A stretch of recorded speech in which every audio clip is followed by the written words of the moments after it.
Seus mal diagramados, com um Bolsonaro inelegível e prestes a passar uma temporada na papuda, começou também a corrida para decidir quem ocupará o lugar dele como figura que representará a extrema-direita na corrida presidencial de 2026. Lideram essa disputa os governadores Tarcínico de Freitas, de São Paulo, e Romeu Zema, de Minas Gerais. Ainda pode pintar algum nome inesperado aos 45 do segundo tempo, como o de Damares Alves ou Danilo Gentili. Mas por enquanto, a queda de braço está entre esses dois.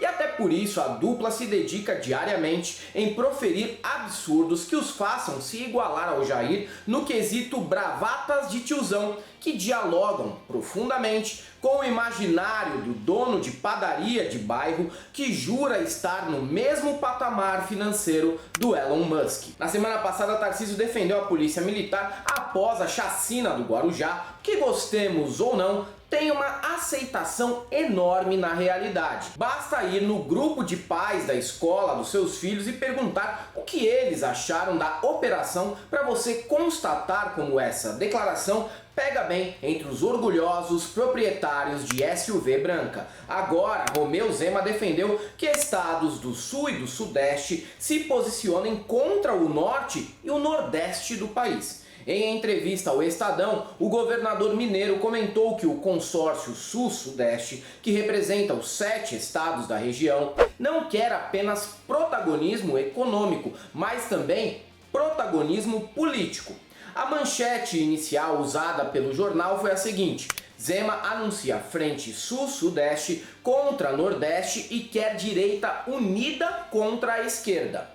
Como esse título pró-separatismo pegou mal e é até criminoso, eles mudaram para Zema anuncia frente para protagonismo do Sul-Sudeste e quer direita unida contra a esquerda. Mas na fala do político não tem como esconder o objetivo dele, que é sufocar o Norte e o Nordeste, bloqueando o envio de recursos destinados a diminuir a desigualdade social daquela região. Abre aspas para uma parte da entrevista para vocês entenderem o que eu estou falando. Outras regiões do Brasil, com estados muito menores em termos de população e economia, se unem e conseguem votar vários projetos em Brasília. E nós, que representamos 56% dos brasileiros, ficamos olhando apenas nosso quintal e perdemos. Já ficou claro nessa reforma tributária que começamos a mostrar nosso peso.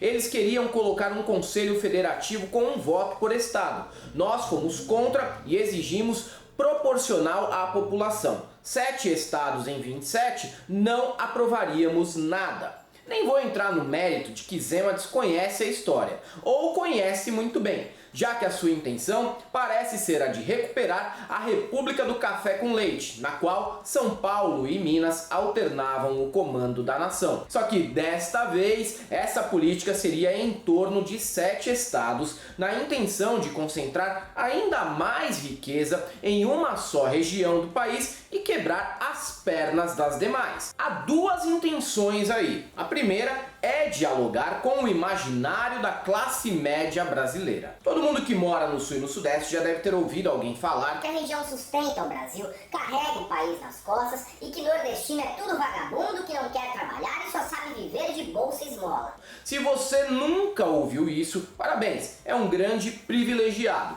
A segunda intenção é testar os limites das declarações absurdas para saber como elas repercutem publicamente. Se a repercussão for negativa, é fácil. A pessoa vai lá, recua e tenta contextualizar a fala para amenizar a situação. Uma tática pra lá de manjada, mas que ainda funciona. Tanto que Zema e Eduardo Leite, outro governador que foi entusiasta dessa ideia velada de separatismo, já deram aquela recuadinha, com direito até ao governador gaúcho, interrompendo seu sagrado descanso dominical no sítio para meter o "quem me conhece sabe". Pelo contrário, a união desses estados em torno da pauta que é de interesse comum deles serviu de inspiração para que a gente possa finalmente fazer o mesmo. Não tem nada a ver com frente de estados contra estados ou região contra região. Porque nós vamos ser todos mais fortes quanto mais formos todos uma só nação. É nisso que eu acredito. A questão é que a mensagem já chegou para quem importa, que é o eleitorado órfão do mito. Não importa, por exemplo, que com essa fala o Zema tenha atentado contra a existência da União. A tarefa de tentar ocupar o lugar deixado pelo Bolsonaro foi parcialmente cumprida. E não faz muito tempo que o governador do Partido Nojo foi xenófobo com o Nordeste e voltou atrás logo em seguida. Em junho, sim, há apenas 2 meses, ele disse que só os 7 estados do Sul e do Sudeste podem contribuir para o Brasil dar certo e os demais vivem apenas em função de auxílio emergencial. Em seguida, disse que foi mal interpretado. Não foi. A intenção é exatamente essa: criar cisão e clima de adversidade no país. Que os estados da região queiram se unir em prol de interesses compartilhados, beleza, é legítimo. Mas a partir do momento que o consórcio vira um movimento elitista, separatista e xenófobo, aí precisamos entender que os objetivos não são tão nobres e defensáveis assim. Afinal, é uma região que, com exceção de Renato Casagrande, do Espírito Santo,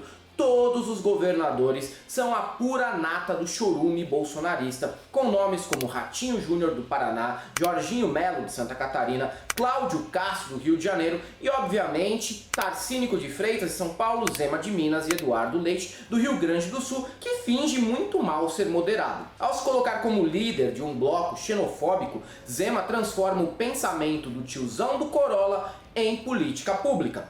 Pode até ganhar adeptos, mas, na minha visão, também pode acelerar a destruição da própria reputação, pois, sem perceber, ele se desgasta com a direita das regiões que ataca. E se o objetivo era unir a direita contra a esquerda, ele fracassa ao excluir dessa luta direitistas de 20 estados. Raquel Lira, governadora de Pernambuco, por exemplo, já se posicionou e criticou a fala do Zema. A declaração fez até Aécio Neves ressuscitar para dizer que o governador estava completamente equivocado, e é aquilo. Quando o Aécio Neves está com a razão, é bom a pessoa rever o que pensa. O sonso do Rodrigo Pacheco também se opôs a Zema enquanto fazia algum ritual de necromancia para que o espírito de Juscelino Kubitschek incorporasse nesse bonecão de Olinda de carne e osso. Nessa história de tentar ser herdeiro natural do mito, muita gente ainda não percebeu que é uma tarefa quase impossível, além de ingrata. Bolsonaro, apesar de tudo, é uma figura diferenciada e específica.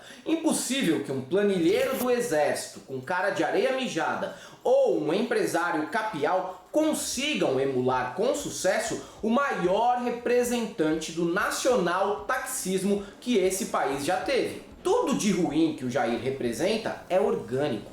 Ele é um combo dos piores valores da nossa sociedade, mas é natural. O que não é o caso quando falamos de Zema e de Tarcísio, que são fascistas sim, claro, mas não sabem como hackear o tiozeira tosco que palpita sobre tudo sem entender nada, enquanto toma uma glacial e come um prato de tremoço no boteco da vila e volta para casa 5 horas depois com um frango assado de padaria. Sem esse elemento diferencial, a direita terá muita dificuldade de emplacar um nome forte para a presidência, principalmente com Lula sendo bem sucedido nos próximos 4 anos. Aí, meu amigo, vai ser muito difícil mesmo para que surja alguém que consiga levar a direita até para o segundo turno. É isso aí, galera. Para quem gosta do nosso canal, nós temos nosso apoio, seja membro, Pix e conta jurídica, caso vocês queiram e possam fazer uma colaboração para que a gente continue a produzir conteúdo por aqui. Além do YouTube, somos presentes também no Facebook, no TikTok, no Twitter, no Instagram.